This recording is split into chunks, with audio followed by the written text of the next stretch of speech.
Teresa Lusk show. I have a very interesting segment for you. Listen, today's segment cannot be taken lightly.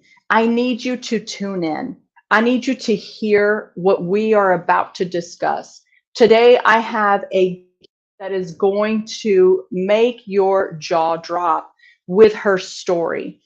America, we're dealing with some really difficult times right now. We're dealing with challenges, especially as women. There is a war against conservative women in this time. And I want you to hear my next guest. Her name is Michelle Evans. Michelle is actually a political activist. She's been heavily involved in state and local politics in Texas for nearly a decade as an advocate for families and freedom, as well as various conservative policies. Her interest in exposing the impacts of gender ideology was piqued in 2018 and has evolved into a passion for speaking out against the harms of transgenderism, particularly for women and girls. My friends, this is exactly what this topic is about. The harmful things that the transgender movement is causing for women and girls. So help me welcome my guest, Michelle Evans. Michelle, welcome to the show. Thank you so much for having me. Michelle, you have a story that, first of all, as a woman, it just makes my stomach turn. I already feel like there is a war against women, and now it's intensified. Now, you've played a major role in this issue of transgenderism. You have a lot going on, but tell our viewers a little bit about yourself. Why are you qualified to speak into this issue in this season? Just a mom of three from Texas. I've been involved in Texas politics, like you said, for almost a decade. And in 2021, I started speaking up at school board meetings, particularly when we found out that our school district was allowing males to use the female changing rooms and telling those females who were uncomfortable that they needed to either change at home or change in a pop-up tent instead of having that male use a single stall gender neutral restroom. We spoke up. I got advocates from across the country to tune in and speak at that school board meeting. And from there, it just sort of snowballed to where I became much more outspoken about transgenderism and the harmful effects of gender ideology on women and children. I've done numerous speaking engagements and events in the Austin area, many of which have been attended by counter protesters. I've gotten death threats, and currently I am under investigation by the Department of Public Safety, the Texas Capitol Police, and the Travis County District Attorney because I tweeted about a man being in the women's restroom at the Texas Capitol. Wow. Okay. Texas and America is asking, I'm sure after watching this, just what you just said, how in the world are you under investigation for tweeting something? How? Explain to us. We're trying to make sense of that. Right. So what happened was I was there at the Capitol on May 12th with a bunch of other conservative advocates. We were watching SB 14, which was the gender mod ban being passed through the House that day. So it was a real celebratory mood. I went with several other women to the restroom at around 11 in the morning. A man entered the restroom. I allowed him to go in front of me because I didn't feel comfortable going to the restroom with him in there. And I told the other women in the restroom at the time that there was a male, and many of them opted not to go. We waited for him to come out. He washed his hands. And then I told him, don't use this restroom again. You use the men's restroom. You're not welcome in here. I did not know at the time, but somebody who was in there at the same time as me took a picture of him, put it on her Facebook. A friend of mine took it off of that Facebook and sent it to me. I then tweeted it out. And within 8 hours, I was approached by a DPS lieutenant who told me he needed to take me to a holding office to ask me some questions. They then seized my phone. They told me that I could leave, but my phone could not. So basically I was unable to leave until I relinquished my phone without a search warrant. and I still have Mm. not recovered that phone. Wow. This is a mind-blowing story. I don't Yeah. understand how um, this is even allowed. I don't understand this. Now, as women, Michelle, I can tell you this. I've actually had a similar situation years ago. Mm. This was before even this was, you know, being pushed to this level. And there was who was dressed like a woman, but he looked just like a man. That startled me. You know, Yeah. that startled me. And I know that a lot of people make this to be about your hate, your, you know, your discrimination. You know, I've even had someone your racism with transgender. I'm not even sure how that even goes together, but you know, that and I thought, you know, you are trying to silence the truth with things that make us who are the victims look like we're doing something wrong, but the truth is we are still women who need protection. Where is Right. the protection here for women? What is happening? What do you think is the reason why women are not being spoken for? Not just women, girls. I mean, if that was my child in school, I mean, I would have had to raise the roof in every direction you can imagine. I'm talking Yeah. lawyers, police officers, I mean, raised the roof. So, what, in your opinion, is going on that that people aren't using their common sense here? We are being gaslit at every level as women. We are supposed to pretend that once a man says that he is a woman or he feels like a woman, that erases the years of being a man that he has experienced. That erases every physical difference, physical advantage, every natural, innate tendency towards aggression or violence, and it's supposed to erase the statistics that are very clear that 99% of rapes and sexual assaults are committed by men, and over 90% of those are against women. We cannot forget that this is a reality, that biological reality exists, that Yes. biology is a material reality that we can't identify out of, and that men pose a risk to women, a unique risk to women, particularly in vulnerable situations like in a changing room or in a bathroom or in any other private protected space. These sex segregated spaces are separated for a reason, and it's for safety, it's for dignity, it's for consent, it's for privacy. We should consider those sacred for our women and girls, but we're being told that it doesn't matter, that we are not just equal, but we are the same. And that's absolutely untrue. Correct. What is the motive? What do they get out of this though?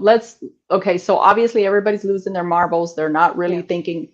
I think anybody with common sense understands what's wrong with this. But let's look at it in this. What is the motive? Why do this? Why that The women don't need protected? Why pretend? What do they gain from this? I think that this is an issue of cultural dominance. I think that for a lot of these men, it's an issue of sexual predation. If we really want to get down the rabbit hole, I can talk about how some of these men have a paraphilia, a sexual fetish for dressing like women and violating women's privacy and pretending to be women. And I mean, they've co opted not only the LGB movement to turn their desires into rights, but they've also co opted women's rights at this point. So we really it's like we can't have nice things because Yeah. these sick men have Mhm. taken advantage of every inch that we've given them. Yeah. And I think it's really unfortunate because as a woman, I have seen how hard it's been to advance in certain areas. Some people will say, no, that doesn't exist. Yes, it does still exist. There are Yeah. some things that women have had to still fight for.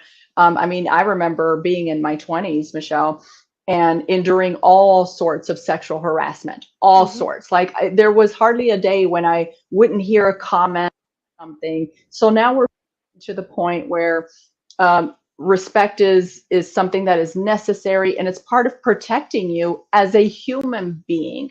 So this is Right. really concerning to me because I feel like we've lost our ability to think. But here's one of the things that I find very hypocritical And I've been wondering, where are the organizations such as the Me Too movement? Where Mm. are those movements to defend women? Have you seen any outcry on their part to speak up for women, or any other organization that moves, feminist organization? Right. So a lot of the feminist or the historically pro-woman organizations that did exist, think ACLU, Human Rights Campaign, they have been captured by this movement, by gender ideology, by the idea that women don't need protections above and beyond, what men need. So they won't protect women over trans women. However, there are great organizations out there that are women based and pro woman and typical feminists, some of them from the left and some of them from the right. But you've got WOLF, which is the Women's Liberation Front, WDI, Women's Declaration International. There are several very outspoken feminists and femalists. I'm not sure what label they want to put on themselves at this point, but many of them, so many of them, are canceled. I've got friends who were deplatformed, demonetized, and I have to consider myself lucky. I have friends from across the world who have been beaten, who have been threatened to the point of physically needing like a security everywhere that they go. People like Kelly J. Keane, who is a British woman who's been very outspoken. In New Zealand, she was almost trampled to death for having an event to just let women speak. Very simple. That is absolutely terrible. These stories, they sound somewhat unreal. It Yeah. just sounds like it's made up stuff. But one of my greatest concerns is that in the midst of trying to bring so-called equality, we are being the most unequal Mm. society there is. How can you say you're fighting for equality when we're not even done reaching equality all the way for women? I feel like there's still some growth. We still have a very low percentage on women who are the top CEOs, VPs of companies. We're still growing. If you really think about able to vote and now where we are now, that's still not enough time. There hasn't been enough time for us to advance, and not that that matters, because that's not the justification of it, but I'm just saying women have had to really fight and hang on, and now we have this crazy turn that just says, hey, forget that you're a biological woman, forget it. In sports, I just, it blows me away. I mean, how can we not, I have a son who's 16, Michelle, and all Yeah. he has to do is kind of nudge me a little bit, and I start like falling way over, and he does it. He likes to play around with me and stuff. And now you bring in women's sports. Can you speak Mm-hmm. into that just a little bit? Like what do we need in this country to get our marbles together again and start speaking up? Because I think that we're drowned out because they think we're just trying to hate and trying to discriminate, but that's not the truth. So what can you say about? I think they're starting to play their hand a little too heavy because you have somebody like Leah Thomas, Will Thomas, who became sort of the poster child for Save Women's Sports because you put him on a podium next to these girls and he's towering over them. I mean, just his wingspan, his race times, they were so outlandish when he was competing against women versus when he competed against men that I think that was the tipping point for many on the Save Women's Sports issue. I think we're starting to inch closer to the tipping point for gender ideology in general, um, especially when you start going down the route of talking about men and women's prisons, which is absolutely happening here in the United States. And there are states like New Jersey, California, New York, countries like Canada, Scotland. They're dealing with this imprisonment issue where the most marginalized people in society, these women who are caged with grown men, many of whom have sex offense histories. I mean, you can't make a good argument for that being safe or equal at all. Yeah. I can't imagine what that's like. You're in a prison system uh, where you're already very limited on the amount of protection that you Mm-hmm. probably receive, right? And on top of that, as myself, having experienced a form of abuse as a child, I can only imagine what that's like for somebody in the prison system and now has to endure that part. And one of the scary things that I think a lot of people, even the people who support this, what they don't understand is anybody can dress up as a male, Mm-hmm. anybody, excuse me, as a female, and say that they are transgender. It doesn't mean that they are, it just means it could be anybody Right. posing as this personality for that. And that's very, very concerning to me. What are some solutions do you think as a state and as a nation? Let's start with the state because we have obviously we have our governor, we have other government leaders who can do something, should do something. Is there something? Talk to us about that can be done to help. Let me start with what you can do as an individual. I think the easiest thing to do is just do not play the games with language. So I know that it seems kind-hearted to use pronouns, but you are participating in a lie by doing that. And all Yeah. you're doing is perpetuating the issue in general. As a state, we've had plenty of opportunity to act, and we have done some things. Obviously, we've gotten some big wins with Save Women's Sports at the K through 12 and now the collegiate level, and banning gender modification for most minors. I think we need to go further and do something that is actually very simple. And we had a bill this session that would have done it, which was make birth certificates based on reality and unchangeable with the exception of, very rare cases. So you can't, as a grown male, change your birth certificate and therefore change your license, your driver's license, and your other government documentation. Government should not be participating in a falsehood. And people might say, like, what's the harm in doing that? Well, there are multiple ways, because your birth certificate basically dictates where you are able to go and what rights you have. Mm, Um, if you're a woman, there are certain rights that you have that are different from men because we are different. right. Um, and then, a friend of mine had her husband started to transition before they divorced without her consent. This was not something she wanted to participate in. And Mhm. ultimately, her divorce paperwork says that she was married to a female. That's Wow.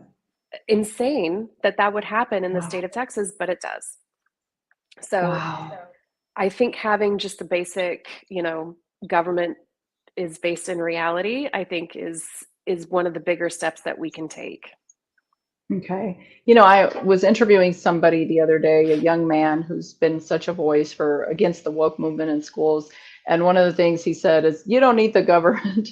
Just get every praying parent and every child that prays and go storm those halls and stand up, basically, is what he was saying. And I thought, you're right, because we're getting so used to having to wait and depend on a government that even says they're on your side. I mean, think about the conservatives, the Republicans, the bills that didn't go through, which had everything to do with protecting Texans and protecting our children, protecting Bible reading in schools and prayer in schools, but somehow they just didn't make it. Yeah. And that is very frustrating.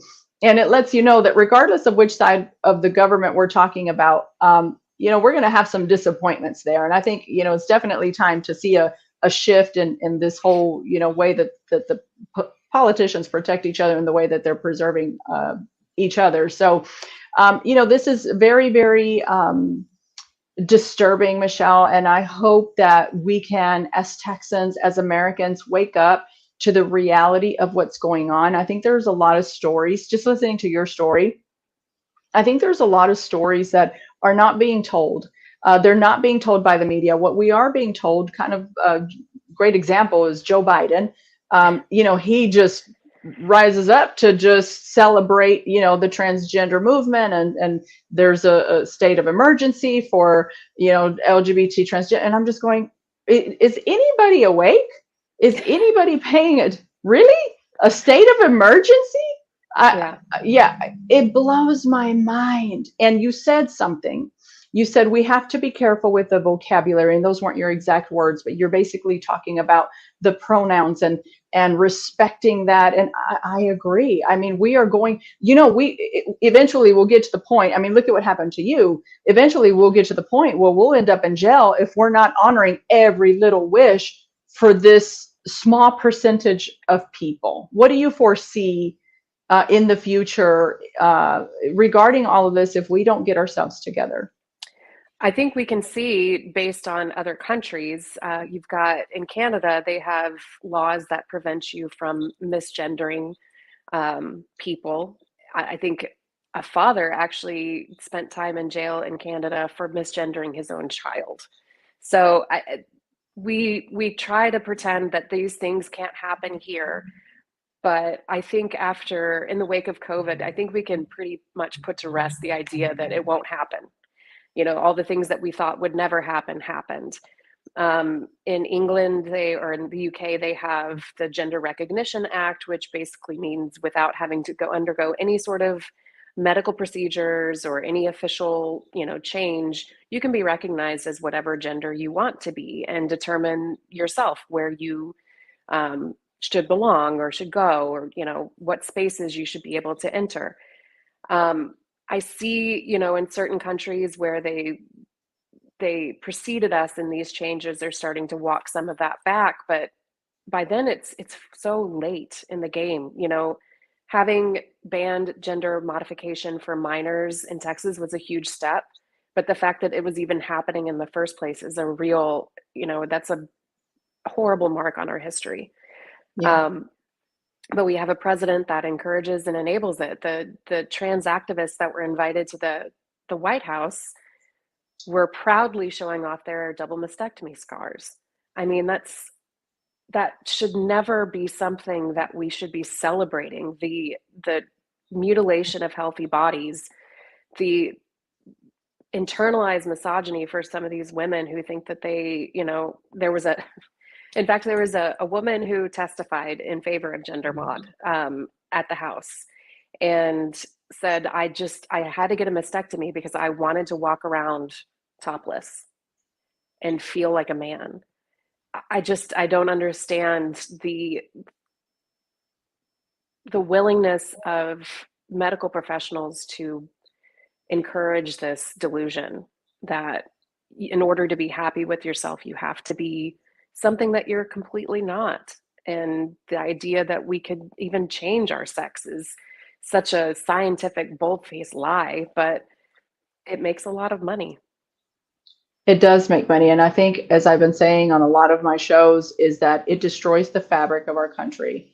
It It does. does. It brings so much identity confusion. Forget just, oh, I think I'm just the purpose of God, the way that God created us, each of us, to have a purpose, to have an identity. There was no confusion in God. And these kids, I mean, I don't know if you remember, but when I was a teenager, I wanted to dress like everybody else and wear my hair like everybody else. And I was just moved by the wind of every little, fad and trend. And, these kids, some of these kids are just heavily exposed to the, the influence of culture. And it makes them want to make decisions, I mean, that are going to affect their long-term care and well-being. What I am kind of concerned about, though, is not kind of, very concerned, is that the parents are the ones jumping on board with this. I mean, you see the drag queen shows. There are parents actually taking their kids to these shows. Now, as a Christian myself, I believe that if you're not a believer in God, well, you don't have the ability to have necessarily the moral compass that you would if you believe in God. However, the Bible is clear that God wrote His laws on our heart. So parents are giving up on protecting their children. Have you seen that? And what do you think is their drive for doing that? Why would parents not rise up in this season and go, listen, I get it, this is crazy, but we're going to wait a while. And I'm not in agreement in any way with this, but if your child persists, you know, it's so okay, wait till you're over 21, wait till you're 18, wait till your brain develops, wait till. So what do you think about that? I think that there's a couple of different camps there. I mean, I definitely think that there are parents who are fully bought into this and not only accept the idea that children can be born in the wrong body, but perpetuate that idea in their own children. There are some really high profile cases where that is very obvious, but you know, that happens in everyday America now. I also think that there are parents who are put in a position that no parent would be able to overcome, where they are completely emotionally blackmailed by gender clinicians, psychiatrists, psychologists, school counselors, who tell them, if you do not affirm, your child will commit suicide. Now, there's no legitimate research to back up that idea, but that is the warning that they're given during counseling with their child. And what kind of choice is that to make? You either call your son she, her, or your son tries to commit suicide. I think the easier and the more compassionate thing for these parents is often to affirm a lie, but it puts them on a path that is hard to reverse from. Um, and then I think that there are parents who think that they are just being, you know, this entire movement is clothed in empathy and tolerance and acceptance and inclusion, and all of those words sound amazing. Like you want to raise empathetic children, you want to raise children who are inclusive of different, you know, diverse ideas, diverse races, whatever, ethnicities. But we've gone above and beyond that, right? We're now to the point where it's just flagrantly pushing things into children's faces just for the sake of doing it. At Sure. school board meetings here in Round Rock ISD, you see a lot of parents who get up and just brag about how their kids are this, that, and the other. And it seems not so much about the kid anymore. It seems more about them living vicariously through their Yeah. kids. And I think that's a really sad state of affairs, honestly. Yeah, I've actually witnessed that. Just this, it's a pride. It's very twisted. And of course, if we can accuse you of not having compassion and you succumb to that, it'll break down any barrier to protect because nobody likes to Yep. be called a bigot and a hateful person and whatever. You know, I don't care. I love people. I've said it before. I've got people very close to me who are living different lifestyles. I love them all. That doesn't mean that I have to break my own convictions and defile my own convictions. And you know, there's obviously common sense. I mean, all you have to do is, you know, even I've said this before, man, woman, there's just this common sense to it. And I don't know what's happening. Maybe it's in the food, Michelle. I don't know. Maybe they're putting something in the food. But either way, it's certainly a heartbreaking situation. And I pray that we can see the turnaround. I pray that people like yourself who are standing up, doing the hard things, because I know that it's one thing to put together a show, an opportunity, a podcast to speak about it, and then you have the mantle to go out and stand up for it in a different way. There's so many people like yourself right now that I think are being raised up to stand up to the hard and for the hard things. So with with that being said, I just want to thank you for what you're doing. And I'm sorry that you're going through what you're going through. I promise you, I have viewers who are watching that love God, they love the Lord. And I promise you, they're going to be praying for you because we want to see you get on the other side of this and be able to continue speaking up for children, for families, and even for the future well-being of people who today are not in a good place and they're saying, yes, this is what I want and this is what I should do and this is what I should be. But 10 years from now, we don't know what that's going to look like. Right. So you're fighting for the future of so many different things. So I want to thank you for that. How can people find you? I'm on Twitter as Thinker Michelle. That's probably the most fun place to find me. But if you are interested in donating to the legal fight, because we anticipate that there's going to be potential for criminal, um, a need for a criminal lawyer, and then definitely a civil rights case about the illegal search and seizure of my phone. It's givesendgo.com/Michelle Evans Legal Fund. Pretty easy. But I just want to say thank you very much for prayers, even because that's extremely important. My family could definitely use some prayers of protection over them. We've had harassment, we've had some concerning emails, we've had people come to the house. So this is definitely a fight worth having, but it's not an easy one. And honestly, better me than other people, because I think that the support I have surrounding me is what gets me through and makes this much easier to withstand. So people like you, your viewers, your listeners, it's so important. Yes. Well, you are so very welcome. And there you have it, my friends. Those of you who are watching right now, you're tuned in with Michelle Evans. She's a political activist. If you haven't been watching this from the beginning, it is essential that you do. And those of you who are watching, which I know a lot of my viewers are faith people, you're believers in the Lord, pray for this woman. We want to see her be able to get on the other side. We want to see justice and vindication God's way. And we want to see her family safe. Today, it costs you something for freedom. Freedom's never been free. It continues to cost. And so I encourage those of you who are watching to go follow her page, go donate. Maybe there's somebody watching today who can help her, who is willing to give of his or her time and help this family out, because she deserves to be defended for standing up for the right thing. So my friends, I'm so thankful that you tuned in to the Teresa Lusk Show. God bless you, and I can't wait to see you again. Thank you, Michelle.